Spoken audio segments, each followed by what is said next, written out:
आइए सुनते हैं जितिया व्रत की कथा। आप सभी भक्तों को जितिया जीवित पुत्रिका व्रत की ढेर सारी शुभकामनाएं। भगवान आप सभी के इच्छाओं को पूर्ण करें। इसे जीवित पुत्रिका व्रत या जितिया व्रत के नाम से भी जाना जाता है।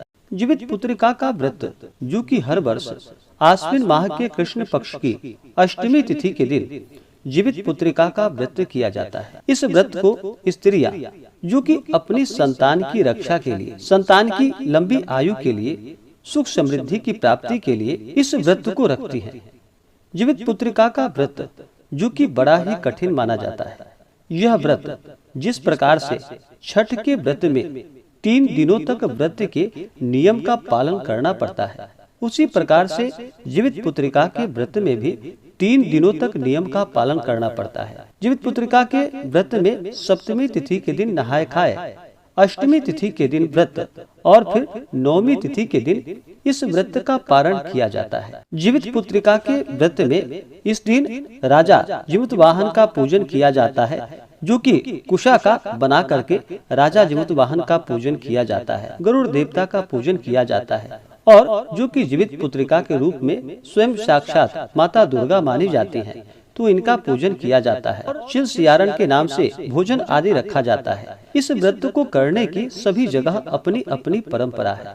सभी अपनी परंपराओं के अनुसार इस व्रत को मनाते हैं। तो आइए सुनते हैं जितिया जीवित पुत्रिका व्रत की कथा। तो बोलिए प्रेम से गरुड़ देवता की जय, माता दुर्गा की जय, राजा जीमूत वाहन की जय, सर्व देवी देवता की जय। बहुत समय पहले की बात है कि एक बार नैमिषारण्य के निवासी ऋषियों ने संसार के कल्याणार्थ श्री सूत जी से पूछा कि हे सूत, कराल कली काल में लोगों के बालक किस तरह दीर्घ आयु होंगे, आप कृपा कर हमसे बतलाइए।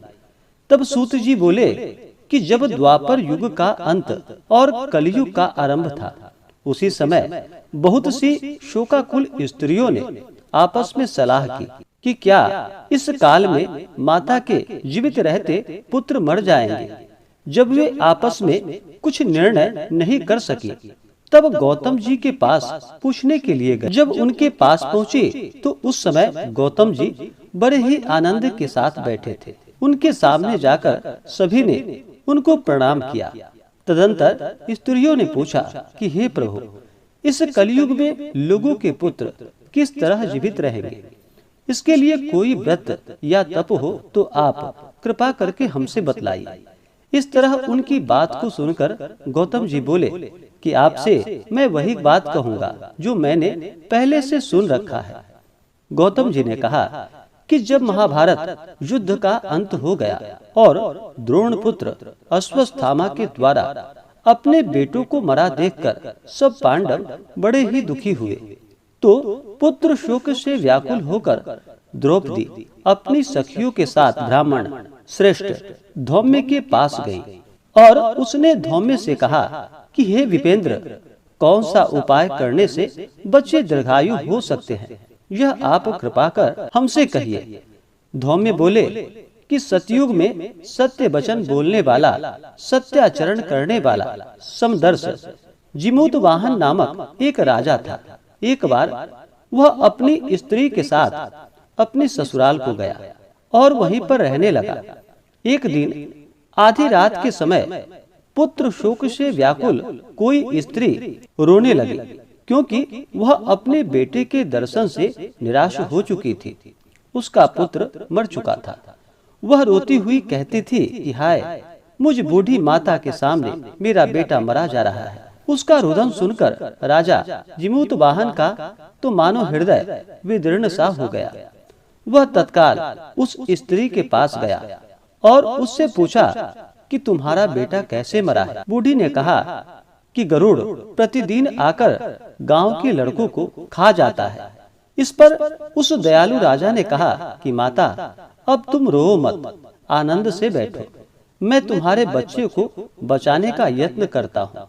ऐसा कहकर राजा उस स्थान पर चला गया जहाँ पर कि गरुड़ आकर प्रतिदिन मांस खाया करता था। उसी समय गरुड़ भी उस पर टूट पड़ा और मांस खाने लगा। जब अतिशय तेजस्वी गरुड़ ने राजा का बायां अंग को खा लिया तो झटपट राजा ने अपने दाहिने अंग फेर कर गरुड़ के सामने कर दिया।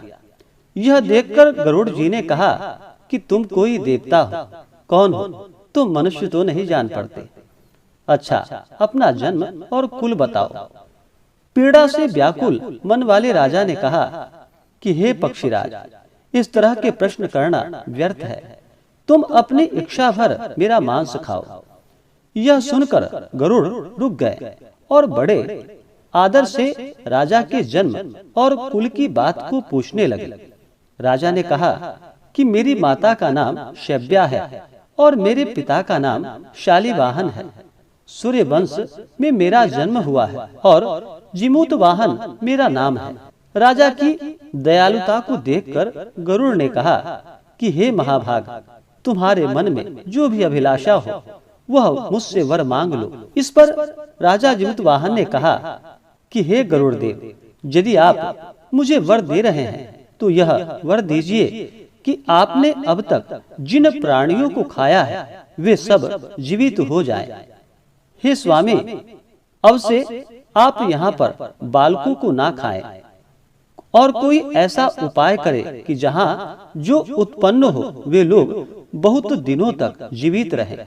फिर धौम्य जी ने कहा कि पक्षीराज गरुड़ राजा को वरदान देकर स्वयं अमृत लाने के लिए नागलोक को चले गए और फिर वहां से अमृत लाकर उन्होंने उन मरे मनुष्यों की हड्डियों पर बरसाया। ऐसा करने से सब लोग जीवित हो गए जिनको कि पहले गरुड़ ने खाया था। राजा के त्याग और गरुड़ की कृपा से वहां बालों का सारा कष्ट दूर हो गया। उस समय राजा के शरीर की शोभा दुनी हो गई। राजा की दयालुता देखकर गरुड़ जी ने फिर कहा, मैं संसार के कल्याणार्थ एक और वरदान तुम्हें दूंगा। आज जो कि आश्विन कृष्ण सप्तमी से रहित शुभ अष्टमी तिथि है, आज ही तुमने यहाँ की प्रजा को जीवन दान दिया है। हे वत्स, अब से यह दिन ब्रह्म भाव हो गया है, जो मूर्ति भेद से विविध नामों से विख्यात है। वही त्रिलोक्य से पूजित दुर्गा अमृत प्राप्त करने के अर्थ में जीवित पुत्रिका कहलाई है। सो इस तिथि को जो स्त्रियां उस जीवित पुत्रिका की और कुश की आकृति बनाकर तुम्हारी पूजा करेंगी तो दिनों दिन उनका सौभाग्य बढ़ेगा और वंश की भी बढ़ोतरी होगी। हे महाभाग, इस विषय में विचार करने की भी आवश्यकता नहीं है। हे राजा, सप्तमी से रहित और उदया तिथि की अष्टमी को व्रत करे, यानी सप्तमी वृद्ध अष्टमी जिस दिन हो उस दिन व्रत न करके शुद्ध अष्टमी को व्रत करे और नवमी को व्रत का पारण करे। यदि इस पर ध्यान न दिया गया तो फल नष्ट हो जाएगा और सौभाग्य तो अवश्य ही नष्ट हो जाएगा। जिमूतवाहन को इस तरह वरदान देकर गरुड़ बैकुंठ धाम को चले गए और राजा भी अपनी पत्नी के साथ अपने नगर को वापस चले आए। अब धौम्य द्रौपदी से कहते हैं कि हे देवी, मैंने यह अतिशय दुर्लभ व्रत तुमको बतलाया है। इस व्रत के करने से बच्चे दीर्घायु होते हैं। हे देवी, तुम भी पूर्वोक्त विधि से यह व्रत और दुर्गा जी का पूजन करो तो तुम्हें अभिलाषित फल की प्राप्ति होगी। मुनिराज, धौम्य की बात को सुनकर द्रौपदी के हृदय में एक प्रकार का कौतूहल उत्पन्न हुआ और पुरावासिनी स्त्रियों को बुलाकर उनके साथ यह उत्तम व्रत को किया। गौतम जी ने कहा कि यह व्रत और उसके प्रभाव को किसी एक चिल्ही ने सुन लिया और अपनी सखी जो कि सियारिन को बतलाया। इसके बाद पीपल वृक्ष की शाखा पर बैठकर उस चिल्ली ने और उसी वृक्ष के एक खोते में बैठकर सियारिन ने भी व्रत किया। फिर वही चिल्ली किसी उत्तम ब्राह्मण के मुख से यह कथा सुनकर आई और पीपल के खोते में बैठी हुई अपनी सखी को सुनाया। और फिर सियारिन ने आधा कथा सुनी ही थी कि उसे भूख लग गई और वह उसी समय जो कि शव से भरे हुए शमशान में पहुंची। वहां उसने इच्छा भर मांस का भोजन किया और चिल्ली बिना कुछ खाए पिए ही रह गई और सवेरा हो गया। सवेरे वह गौशाले में गई और वहां गौ का दूध पिया। इस तरह नवमी को उसने पारण किया। कुछ दिनों के बाद वे दोनों मर गए और अयोध्या में किसी धनी व्यापारी के घर में जन्मे। संयोग से उन दोनों का जन्म एक ही घर में हुआ, जिसमें सियारिन जो कि ज्येष्ठ बड़ी हुई और चिल्ली छोटी हुई। वे दोनों सभी शुभ लक्षणों से युक्त थी, इसलिए बड़ी लड़की काशीराज के और छोटी उनके मंत्री के साथ अग्नि के सामने विधि पूर्वक ब्याही गई। पूर्व जन्म के कर्म फल से वह मृगनयनी रानी हुई। जिस किसी भी संतान को उत्पन्न करती थी वह मर जाती थी, और पूर्व जन्म की बातों को स्मरण करने वाला मंत्री की पत्नी ने अष्ट वसुओं के साथ सदृश तेजस्वी 8 बेटे उत्पन्न किए और सभी जीवित रह गए। अपनी बहन के पुत्रों को जीवित देखकर ईर्ष्या के कारण राजपत्नी ने अपने स्वामी से कहा कि यदि तुम मुझे जीवित रखना चाहते हो तो इस मंत्री के भी पुत्रों को उसी जगह भेज दो जहाँ की मेरे बेटे गए हैं, अर्थात इन्हें मार डालो। यह सुनकर राजा ने उस मंत्री के पुत्रों को मारने के लिए कई प्रकार के उद्योग किए, पर मंत्री पत्नी ने जीवित पुत्रिका के पुण्य बल से उसे बचा लिया। एक दिन राजा ने अपने आदमियों से उन पुत्रों का सिर कटवाकर पिटारी में रखवाया और वह पिटारी उनकी माता जो कि मंत्री पत्नी के पास भेज दिया। किंतु वे 8 सिर बेशकीमती जवाहरात में बदल गए और भले चंगे हो 8 लड़के अपनी माता के पास वापस चले आए। उनको जीवित देखकर राजपत्नी को बड़ा विस्मय हुआ। अंत में वह मंत्री की पत्नी के पास आई और उनसे पूछा कि बहन, तुमने कौन सा ऐसा पुण्य कर्म किया है जिससे बार बार मारे जाने पर भी तुम्हारे बेटे नहीं मरते। इस पर मंत्री की पत्नी ने कहा कि पूर्व जन्म में मैं चिल्ली थी और तुम सियारिन। हमने और तुमने एक साथ जीवित पुत्रिका का व्रत किया था। तुमने व्रत के नियमों का भली भांति पालन नहीं किया था और मैंने इस व्रत का नियम का पालन किया था। इस दोष से हे बहन तुम्हारे बेटे नहीं जीते हैं।